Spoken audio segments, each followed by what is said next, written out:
Welcome back to Echoes of the Past. I know a lot of you enjoy listening to these stories as you relax or drift off to sleep. So, before you do, I'd love for you to leave a comment sharing where in the world you're listening from. It's always amazing to see how far history reaches. And if you'd like more journeys into the lives and voices of the past, don't forget to like this video and subscribe for more.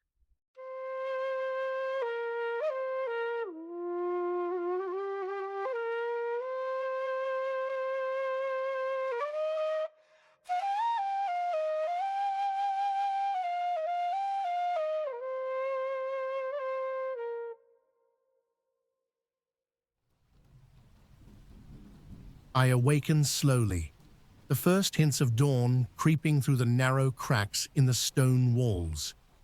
The air is cold, heavy with the stench of sweat, mildew, and old blood. The straw beneath me scratches against my skin, damp from the night's chill. My body aches with the weight of yesterday, bruises along my ribs, a cut on my thigh, stiff muscles that scream as I shift my weight. Yet I do not complain. Here, pain is not a curse, but a companion, one I have grown to know so well that I almost feel comforted by its presence. It reminds me that I am still alive. Around me, the barracks stirs. The groans of men waking echo off the stone. Some cough harshly, the sound of sickness that lingers in the air, while others mutter prayers in their own tongues. Chains clink faintly as men adjust in their sleep. The air is thick, suffocating, but it carries the raw scent of warriors. Men beaten, hardened, and remade into something no longer entirely human. I sit up slowly, every movement deliberate, for to rush is to invite pain. I rub my wrists where the iron bands have left their permanent mark. Each scar is a reminder. I am not free, I am owned. Property of Rome, flesh and blood for their entertainment. Still, I rise. For as long as I rise, I live. I close my eyes for a moment, whispering a silent prayer to Mars, the god of war. I do not ask for mercy. What gladiator dares hope for that? I ask instead for strength, for precision, for the will to face what awaits me. My lips move silently. Give me the courage to meet death with open eyes. The Lanista tolerates no sloth.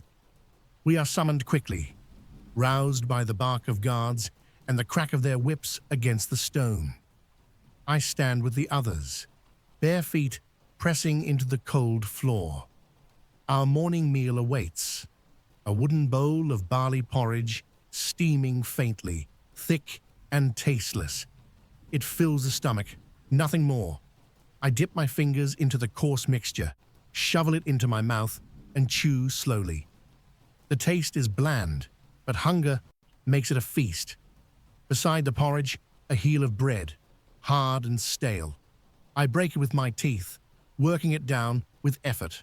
Finally, a sip of water from a clay jug, lukewarm, tinged with the earth it was stored in. It quenches thirst just enough to continue. As I eat, I observe.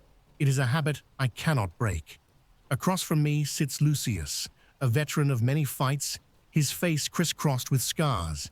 He eats in silence, his eyes distant, haunted by memories he never speaks of. Beside him, Marcus, young and trembling, new to the ludus, his hands shaking so violently that his porridge spills. His eyes dart constantly, as if searching for escape, though none exists. There are Gauls, Thracians, Africans, men from all corners of Rome's vast empire, each with a story, each stripped of freedom, bound together by the sand and blood of the arena. We do not speak much during the meal. Words are wasted when the day ahead requires every drop of strength. Then he enters, the Lanista. His footsteps echo across the hall, and silence falls instantly. He is not merely a trainer, not merely an overseer. He is our master. His eyes are sharp, cold, assessing. To him, We are investments. Some of us are prized for skill, others for spectacle, and some destined only to bleed for coin. He does not see men. He sees weapons. He walks slowly down the line, inspecting us. He pauses beside Marcus, the new recruit, whose hand trembles visibly. The Lanista says nothing, but his silence is louder than a shout. Marcus lowers his head, shame burning his cheeks. The Lanista moves on, his gaze finally landing on me. For a moment, our eyes meet. My instinct is to look away, but I force myself to hold it just long enough to show resolve. Then lower my gaze in submission. It is a careful balance, strength without arrogance, obedience without fear. One must walk this line every day to survive. The sun has risen fully now, casting long shadows across the training yard. The air outside is warmer, carrying with it the smell of dust, sweat, and the faint metallic tang of iron. The ground beneath our feet is hard-packed earth, stained darker in places where blood has seeped into it. This is where men are broken and reforged. Wooden swords are placed in our hands, rude tools, heavier than steel, meant to drag strength out of weary arms. Shields are strapped to our wrists, their weight unrelenting. The drill master bellows commands, his voice a whip sharper than any leather lash. We begin the endless rhythm of drills: strike, block, lunge, retreat, again, again, again. The world narrows to repetition, to the crash of wood on wood, to the grunts of effort and pain. My arms burn as though fire courses through them. My shoulders scream in protest, but I push on. To falter is to invite the crack of the whip across my back, or worse, to mark myself as weak. We spar. My opponent is Darius, a man from the east, tall and broad. His strikes are heavy, his movements fueled by sheer force. My blade whistles past his chest.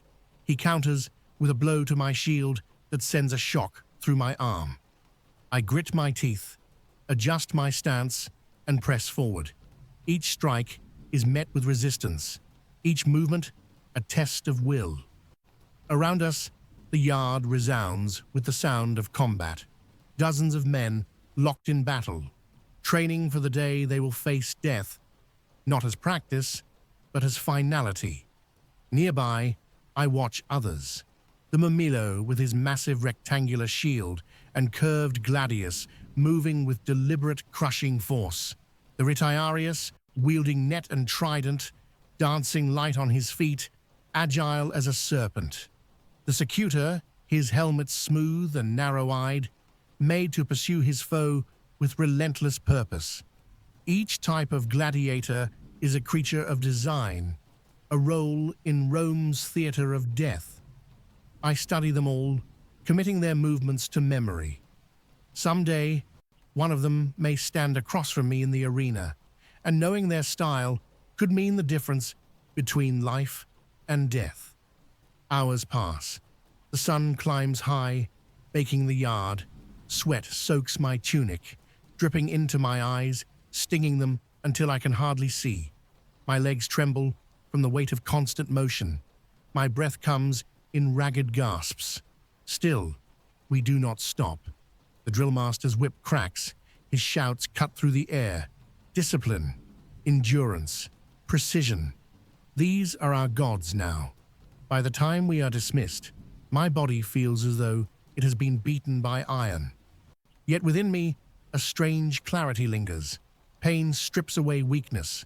Pain reminds me that I am alive. To endure is to live. To falter is to die. At last, we are granted rest. I collapse beneath the shade of a wall, my chest heaving, every breath a struggle. My arms hang limp at my sides, trembling with exhaustion. I take a strip of cloth, wrapping it tightly around the fresh welt on my arm, hissing as the fabric presses into raw flesh. Around me, the men murmur. Their voices are quiet, careful, as though speaking too loudly might invite the gods' wrath. Some trade stories of home, faraway villages, wives, children.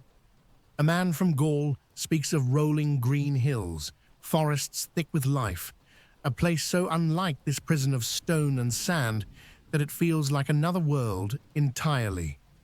Another boasts of his victories in smaller arenas, claiming he will one day earn the rudies, the wooden sword that grants freedom.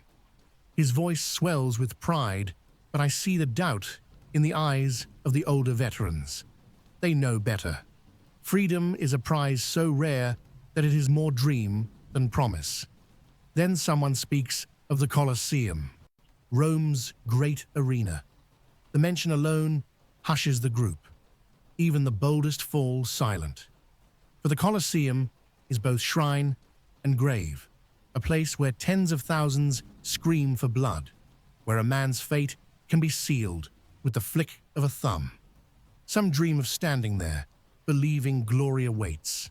Others dread it, knowing it devours men as easily as lions devour flesh.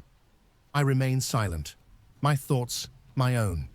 I imagine it, the sand beneath my feet, the roar of the crowd like thunder, the blinding sun above.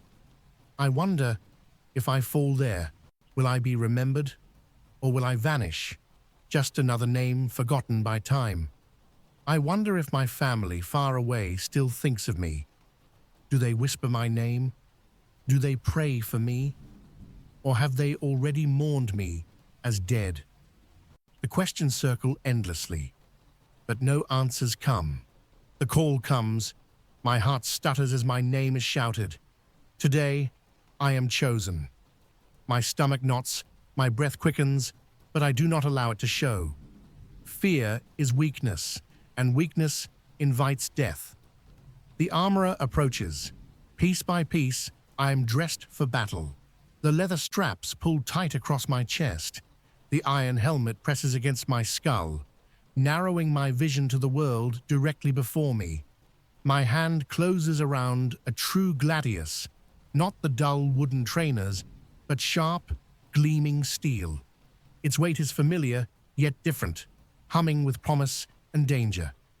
The shield is heavy, a burden and a protection, both. The smell of oil and leather fills my nostrils, mingling with the faint metallic tang of sharpened iron. We march. The others watch us go, their eyes filled with envy, pity, or silent prayers. My footsteps are slow, deliberate, each one carrying me closer to the place where men are tested, where blood is spilled for sport. The arena gates open. Sunlight floods my vision, blinding me for an instant. Then sound crashes upon me. The roar of the crowd rises like a storm, a living beast hungry for spectacle. Thousands of eyes fix upon us, not seeing men, but weapons, entertainment, sacrifice. The sand crunches beneath my feet. Across from me stands my opponent, armored, armed, his gaze hard and unflinching. He is no stranger to this place. He knows, as I do, that only one of us may leave standing. The signal is given. We circle each other, slow, cautious, shields raised. My heart hammers in my chest, my breath quickens. Then, with a cry, he lunges. Steel meets steel. The clash is deafening. My shield shudders with the impact. Pain shoots down my arm, but I hold firm. I counter, swinging my gladius in a tight arc, the blade singing through the air. He blocks, retaliates, and again we clash. The fight is relentless. Each strike, each parry, each movement is survival. The crowd roars with every blow. Their cheers and jeers are constant thunder in my ears. My lungs burn, my muscles scream, sweat blinds my eyes, but I cannot stop. To stop is to die. I feel the sting of his blade grazing my shoulder, warm blood seeping beneath my armor. I grit my teeth, press forward. My shield slams into his chest, knocking him back. He stumbles, recovers, charges again. Time blurs, stretches, becomes meaningless. There is only the fight. At last, I see the opening. With a surge of desperate strength, I drive my gladius into his thigh. He cries out, collapsing into the sand. His weapon slips from his grasp. I stand over him, chest heaving, blade poised. For a heartbeat, the world holds still. The crowd screams, divided between mercy and death. The overseer makes the call, mercy. He will live. Today. I lower my blade, step back, and breathe. Relief floods me. Not for him, not for honor, but for myself. I have survived. Today, I live. The fight is over, yet the day has left its mark carved deep into my flesh and spirit. As we are led back through the gates, the roar of the crowd, still ringing in my ears, fades into silence, replaced by the heavy shuffle of weary men. My legs ache with each step. My arms are leaden, and the sting of the cut across my shoulder burns with every movement. I press my palm against it, feeling the sticky warmth of drying blood beneath my fingers.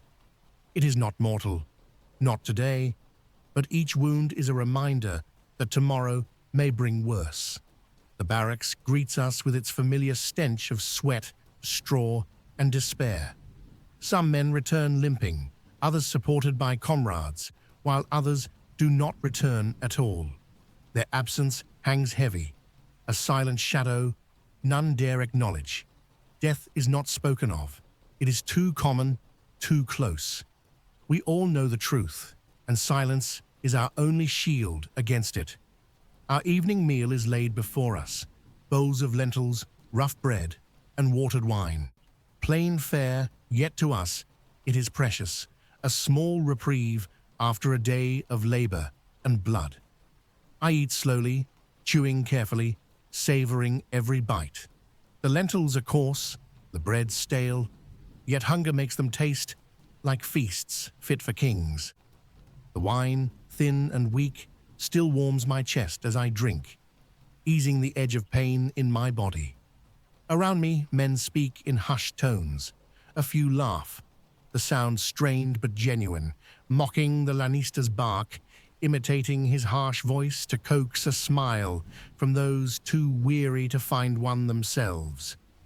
Others share fragments of memory, stories of villages far away, of children they may never see again, of wives whose faces they cling to in fading recollection. These stories are like sparks in the dark, small flames of humanity in a place that seeks to strip us of it. One man begins to sing, his voice cracked, hoarse, but carrying a melody that lingers in the stale air. The words are in a language I do not know, but the sorrow in them is unmistakable. We listen, each man lost in his own thoughts, bound together by the song's weight. Some close their eyes, letting the melody carry them to a world beyond these walls. For a few brief moments, we are not gladiators, we are men. As I sit among them, I feel both the crushing weight of despair and the fragile strength of camaraderie. We are brothers not by blood, but by survival. Each of us has seen the other bleed, stumble, and rise again. We have faced death together, and in that, a bond is forged stronger than any chain. It is the only comfort Rome cannot take from us. The torches burn lower now, their flames flickering and casting long, wavering shadows across the stone walls. The barracks grows quiet, the laughter fades, the songs end, and men stretch out upon the straw, surrendering to exhaustion. The air is thick, heavy with sweat and fatigue. I lie back, staring at the dark beams above, listening to the steady rhythm of weary breathing around me. My body is broken and bruised, my mind weary, but I am alive.